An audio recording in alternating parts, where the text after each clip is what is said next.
Sejam bem-vindos. Mateus 5:25. Entre em acordo depressa com o seu adversário que pretende levá-lo ao tribunal. Faça isso enquanto ainda estiver com ele a caminho, pois caso contrário ele poderá entregá-lo ao juiz, ao guarda, e você poderá ser jogado na prisão. Eu estava lendo esse texto hoje e pensando assim, quantas vezes a gente precisa perdoar as pessoas e a gente fica preso nesse lugar onde as pessoas nos feriram, as pessoas nos machucaram. E a gente não percebe que a gente erra com as pessoas. A gente não consegue visualizar o nosso pecado com o outro. Que nós precisamos pedir perdão também para pessoas que nós ferimos e pessoas que nós machucamos. E aí, às vezes a nossa dor é tão grande, alguém um dia, no passado, nos feriu de uma forma tão doída, né? Que a gente passa os anos, a nossa vida inteira, magoados e chateados e feridos por causa de algo que nos aconteceu, e a gente não percebe que por causa dessa ferida aberta que a gente tem, a gente fere muitas pessoas. E as pessoas que mais são feridas com a dor que a gente carrega são as pessoas que nós mais amamos. São os nossos filhos, o nosso cônjuge, os nossos amigos. Sabe, tem amigos que às vezes nem sei como nos suportam. Porque quando nós estamos com as nossas feridas abertas, a gente só tem olhos ali para aquele lugar de feridos. E a gente não presta atenção que a gente, por causa dessa ferida que outro nos causou, a gente replica essa ferida na vida das outras pessoas. Então eu queria trazer hoje para você esse entendimento de que você olhasse para a sua vida e encarasse os seus erros. Nós falhamos muito, nós erramos muito com as pessoas. Nós falhamos principalmente com os nossos de casa. E aqui esse texto está falando assim, entre em acordo rapidamente com o seu adversário. Você fala, mas eu não sou adversário do meu filho, não sou adversário da minha filha, não sou adversário do meu cônjuge, eu não sou adversário, gente, a gente não é inimigo. Mas nós cometemos falhas, erros que podem, no futuro, criar raiz de amargura nas pessoas que nós ferimos, nas pessoas que nós machucamos. E eu queria, antes de falar o que eu vou falar, esse texto ele fala pra gente entrar em acordo rapidamente. Quem aqui já passou por alguma causa na justiça sabe que quanto mais depressa resolve a situação na justiça, é melhor. E o juiz sempre, em qualquer litígio, em qualquer processo, ele sugere primeiro o acordo. Porque quando o acordo é feito entre as partes, o processo ele é encerrado. Se não é encerrado, se não tem acordo entre as partes, tem processos que duram 10 anos, 20 anos, 30, tem processos que se arrastam. E o juiz sempre sugere um acordo. Uma coisa que faz muito esses processos pequenos, tipo de celular, de batida de carro, agora tem audiência online, as pessoas tentam resolver com acordo para ficar o livro o mais rápido possível, né? E no acordo, exige duas coisas no acordo. Exige humildade de quem errou para pedir perdão, para reconhecer o erro. No caso, quando é na justiça mesmo dos homens, reconhecer o erro também é pagar o que deve. E a pessoa que está sendo ali pedido perdão dela, ela tem que dar o perdão. Ela tem que conceder o perdão. Ela precisa aceitar aquele acordo. Ou você aceita o acordo, ou esse acordo se arrasta. E traz muito mais dor de cabeça para você. Mas eu quero trazer hoje esse texto para nosso convívio diário, para nossa rotina, para a rotina dos nossos dias. O versículo fala, entre em acordo depressa com seu adversário, que pretende levá-lo ao tribunal. Faça isso enquanto ainda estiver com ele a caminho. Eu queria que hoje você refletisse nos seus erros com relação às pessoas que te cercam. Enquanto elas ainda estão no caminho com você, você precisa olhar para as coisas que você errou, que você falhou, e você precisa ter pressa em entrar num acordo, em pedir perdão. Porque se você não é alguém que reconhece que também erra, que também falha, você é alguém cheio de orgulho que cultua somente as suas dores. Nós não consideramos as dores dos outros. Eu queria trazer para vocês um testemunho meu, quando a minha filha tinha 4 anos e meu filho tinha 6 anos. Eu sempre tive uma rotina muito boa, gostosa de oração com Deus. E eu tive tempos na minha vida onde eu tive anos longos de depressão, mas mesmo assim deprimida, eu tinha uma rotina com Deus, um tempo com Deus. E um dia eu estava a sós com Deus, e aí o Espírito Santo falou no meu coração que um dos meus filhos estava magoado comigo. Eu não sabia qual dos dois eu tinha causado a ferida. E o Espírito Santo não falou qual era para mim, qual dos dois. Eu só senti no meu coração que um dos meus filhos estava magoado comigo, que eu tinha causado uma dor nele, em um dos meus filhos. E aí eu falei, eu vou conversar com eles, né? Chamei meu filho de 6 anos chamei ele primeiro. E aí falei, meu filho, tem alguma coisa que a mamãe fez ou faz que te deixou triste, que deixou você magoado? Tem alguma coisa? Aí ele olhou assim e falou, eu não gosto quando você me bate. Eu achei esse meio cara lerda da parte dele, mas eu senti, porque assim, eu não fui uma mãe de bater. Eu sempre fui uma mãe de corrigir. E assim, o máximo que eles levavam de mim era uma chineladinha na bunda, bem dada, mas era uma só, era para correção, não era para punir corporalmente eles, era só mesmo para corrigir, para fazer um ajuste. Então, eu senti que não era meu filho mais velho que estava chateado comigo. E aí, quando eu chamei minha filhinha de 4 anos, a gente acha que criança não entende, né? Que é pequeno, que não entende. Quando eu chamei minha filha de 4 anos, falei, minha filha, aqui é um ambiente seguro para você.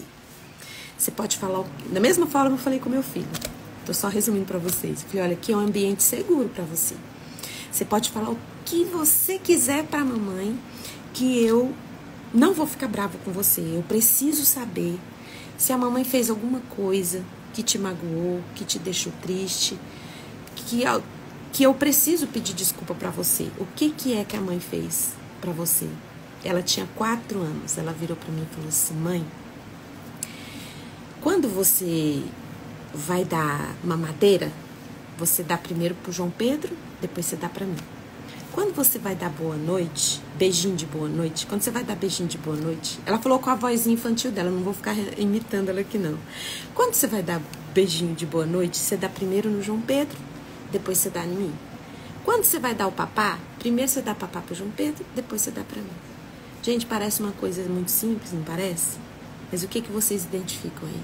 Uma criança de 4 anos falar isso para a mãe, que a mãe estava sempre colocando ela em último lugar e sempre o irmão em primeiro lugar. Primeiro eu quero justificar um pouco por que eu tinha essa atitude. Assim que a Luísa nasceu, a minha cunhada, muito carinhosa comigo, muito sábia, ela me disse, Fernanda, a Luísa é bebê, a Luísa é pequenininha. Então, assim, todo mundo vai querer pegar a Luísa, todo mundo vai querer ficar com ela no colo. Já o João Pedro, ele estava com quase 3 anos, né? É maiorzinho, ele vai ficar de lado. Então, assim, não deixa as pessoas fazerem as coisas pro João. Você faz. A Luísa vai ficar sendo paparicada e mimada. Agora, você fica atento ao João Pedro para ele não se sentir excluído. Então, assim, faz as coisas você para ele. E quem me conhece sabe que eu sou TDAH e eu sou uma pessoa literal. Eu tenho muita literalidade, então eu levei isso à risca. Então, sempre quando eu ia cuidar dos dois, eu dava atenção primeiro para o João Pedro, depois para a Luísa. E aquilo virou uma cultura dentro da minha casa. E sem perceber, eu não querendo causar trauma e nem feridas nos meus filhos, no meu filho mais velho, eu causei na mais nova. Porque eu acabei, olha, minha filha já estava com 4 anos, então fazia 4 anos que primeiro eu atendia as necessidades do mais velho e depois eu atendia as necessidades do mais novo. E tudo isso inconscientemente. Mas estava causando na minha filha uma ferida ali. E aí eu falei, minha filha, eu quero pedir perdão para você. Porque a mamãe fez sem ver. Eu não tinha percebido que você estava assim, né? E aí eu pedi perdão para ela.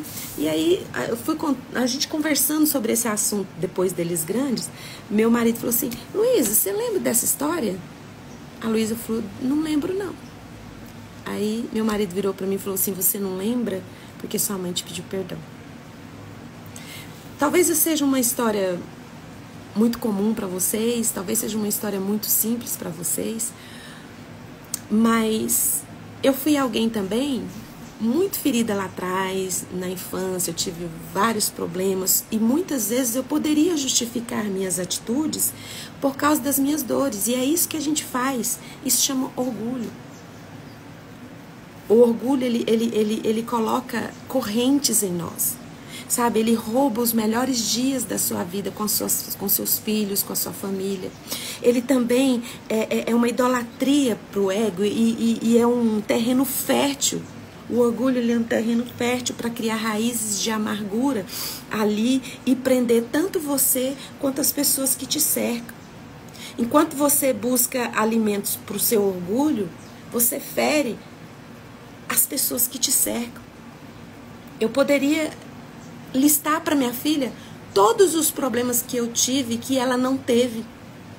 Olha, você tem isso, você tem isso, você não tem motivo para ficar chateado com a mãe. Tá bom, a mãe até podia ter mesmo errado de ter feito primeiro as coisas pro seu irmão, depois, mas eu tô presente, tô fazendo, gente, a gente precisa reconhecer as feridas que a gente causa nas pessoas que cerca por causa das nossas próprias feridas.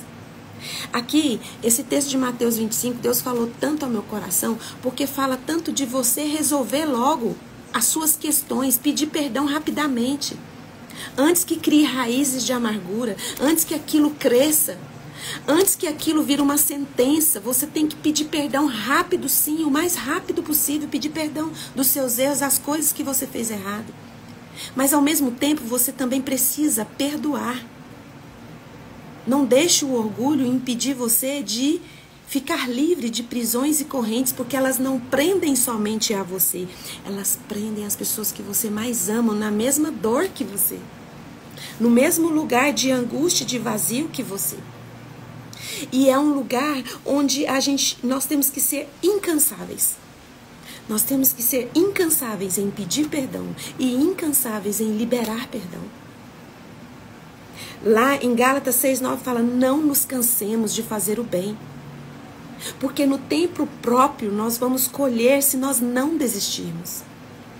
E quando você não pede perdão rapidamente para as pessoas que você ofendeu, ou você não libera rapidamente o perdão, você permitiu que a sua causa fosse levada para o juiz, para aquele que vai aprisionar sua alma e aprisionar a alma das pessoas que você mais ama. As pessoas que você mais ama. Então, assim, esse lugar de perdoar e esse lugar de pedir perdão é um lugar onde a gente se permite ser preso e ser condenado a vida inteira de viver neste lugar, e nós condenamos as pessoas que nós mais amamos a viver essa dor conosco. Lá em Miqueias 7:18 fala assim: quem é comparável a ti, ó Deus, que perdoas o pecado e esqueces a transgressão do remanescente da sua herança? Tu que não permaneces irado para sempre, mas tem prazer em mostrar seu amor. Ontem a gente estava falando sobre nós sermos espelho de Cristo no mundo, de espelhar as atitudes de Deus no mundo. O nosso Deus é um Deus que não fica irado permanentemente, para sempre, e Ele tem prazer em mostrar seu amor. E nós, como espelhos de Cristo, como imagem de Deus na terra, com o nosso coração já perdoado, já conquistado na cruz do Calvário pelo sangue precioso de Jesus, que levou e nos lavou de toda culpa e que nos resgata todas as manhãs, renovando misericórdias para nós. É um amor que tem prazer em mostrar seu amor, sabe? E aí lá em João 14, 22 a 24, Jesus disse para os discípulos, olha, ele estava se despedindo dos discípulos e disse assim, olha, João 14, eu gosto muito de João 14, né? Vocês já perceberam que eu gosto muito de João 14. Mas lá em João 14, 22 a 24, Jesus estava dizendo assim, em verdade, a Bíblia quando repete é algo que tem que fixar na sua cabeça, no seu coração. Em verdade vos digo que aquele que crê em mim fará também as obras que eu faço e outras maiores ainda. E aí a gente olha para essa fala de Jesus, a gente fala, peraí, Jesus curou o cego, Jesus curou o paralítico, Jesus também curou a mulher do fluxo de sangue, Jesus ressuscitou a menina, e ele está dizendo que eu farei as obras que ele fez e as obras ainda maiores do que ele fez. Só que a gente fica contabilizando os milagres e não contabilizamos o maior dos milagres, que foi amar, que foi o amor de Jesus. Então Jesus aqui, você troca essas coisas, obras, troca essa palavra obras pelo amor, pela palavra amor. É como se Jesus estivesse dizendo assim, olha, em verdade vos digo que aquele que crê em mim também amará como eu amo. E também amará muito mais do que eu tenho amado vocês. Porque, inclusive, Jesus deixou esse mandamento para fechar com a cara dos 10 mandamentos. Jesus falou assim, olha, eu quero que vocês amem uns aos outros como eu vos amei. Então, quando olhamos para esse texto, quando ele diz assim, em verdade vos digo que vocês farão as obras que eu faço e obras ainda maiores, a maior obra que Jesus fez foi amor, foi o amor, foi o perdão, foi levar sobre ele as nossas culpas. E aqui em Miqueias está falando sobre o caráter de Deus, que Deus ele não permanece irado, que Deus ele tem prazer em mostrar seu amor. E Jesus estava dizendo para os discípulos ali que eles teriam poder de representá-lo aqui na terra. E quantos anos você permanece irado com o seu algoz? E você nem percebeu que feriu pessoas na sua caminhada. Hoje, nesta manhã, eu peço para o Espírito Santo de Deus, neste momento, que ilumine o seu entendimento, para que você peça perdão para os seus filhos, se você falhou com eles. Peça perdão para o seu cônjuge, para os seus irmãos, para os seus pais. Sabe, minha mãe uma vez, ela fez algo muito bonito, muito lindo. Minha mãe não era uma pessoa completamente alfabetizada, ela estudou pouco na vida, mas era alguém que possui uma sabedoria muito grande, porque ela lia a Bíblia o dia todo. Mas uma vez ela foi num encontro com Deus e ela chegou desse encontro muito quebrantada.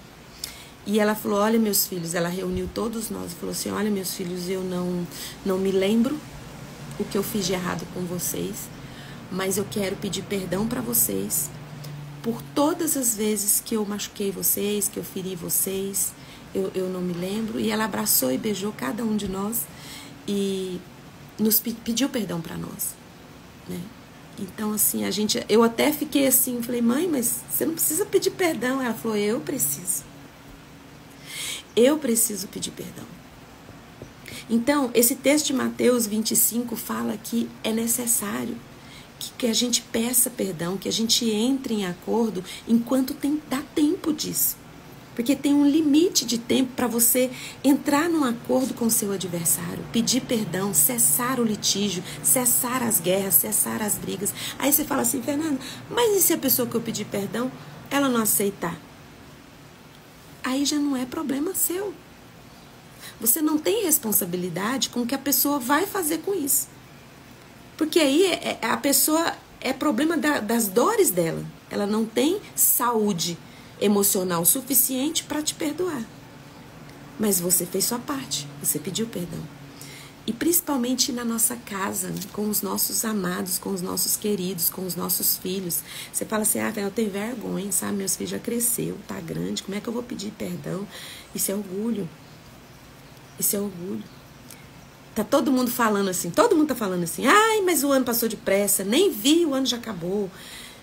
Porque passa depressa mesmo. E se você não pede perdão o quanto antes dos seus erros com as pessoas que você ama, das suas falhas, se você não pede perdão, vai acumulando, vai criando raiz, e quanto mais os anos passam, mais difícil fica para você acertar, para você para ser curada essa ferida que a dor do orgulho pode causar em mim e em você. Então, assim, eu sei que a gente tem conversado aqui desde o início das lives que a gente precisa liberar perdão para os nossos algozes. Mas hoje a minha conversa com você é do outro lado. Eu sei que você teve um passado difícil, eu sei que você teve num lugar de dor muito grande, né? Mas eu quero que você saiba que você, por causa talvez dessa dor tão grande, você feriu pessoas, e as pessoas que mais você ama, que está perto de você. Então, talvez você não lembre, mas o seu filho lembra exatamente onde foi que você errou com ele, falhou com ele. Então, converse, tenha uma conversa enquanto dá tempo, enquanto ainda você está na caminhada, está no caminho. Mas, Fernanda, mas já passou 10 anos, não interessa. Entre num acordo o mais rápido possível. Peça perdão. É porque nós ficamos tão ali envolvidos com o nosso problema, com a nossa dor, com o meu problema, meu trauma, meu abuso, minha traição, fica tão ali que a gente esquece que em volta desse tanto de meu, existe filho, existe filha, existe sobrinhos, existe primos, existe, sabe, que nós magoamos, que nós ferimos.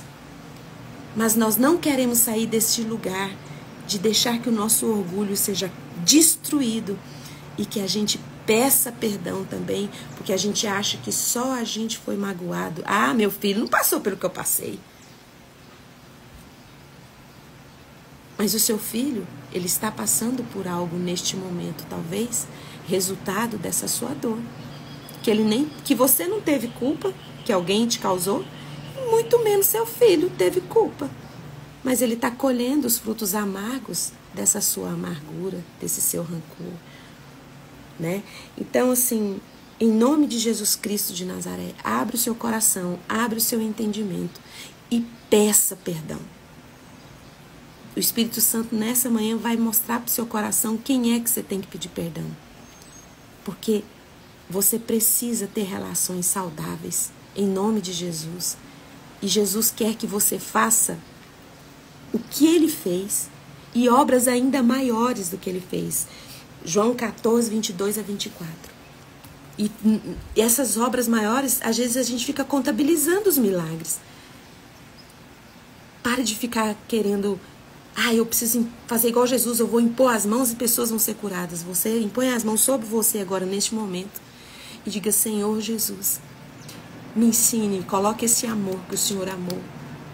É esse amor que lá em Miqueias 7,18 está dizendo que é o amor de Deus, que tem prazer em mostrar todos os dias o seu amor. Tenha prazer de mostrar o amor de Deus na sua vida, pedindo perdão mesmo pelas coisas que você fez, que feriu as pessoas que você ama, que feriu às vezes seu chefe, seu colega de trabalho.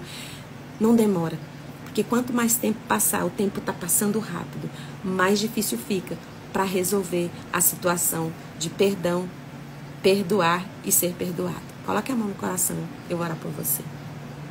Em nome de Jesus, Pai. Tenha misericórdia de nós. Nos ajude a sermos cada dia mais semelhantes ao Senhor, parecidos com o Senhor. Nos ajude a não nos cansarmos de fazer o bem e mostre para o nosso coração, Senhor. Nos ajude a identificar as pessoas que nós ferimos, que nós magoamos, que nós precisamos pedir perdão. E que em nome de Jesus, Espírito Santo, o Senhor coloque pressa, ansiedade em entrar num acordo, em pedir perdão, em liberar perdão da minha parte, da parte dos meus irmãos, em nome de Jesus. E agora, na autoridade que o Espírito Santo de Deus me dá, por causa do sangue de Jesus derramado na cruz do Calvário, eu ministro cura sobre você e sobre o seu coração. Em nome de Jesus, seja liberto das suas dores no corpo físico e nas suas emoções. Em nome de Jesus. Um beijo. E até amanhã, às 6h30. Tchau.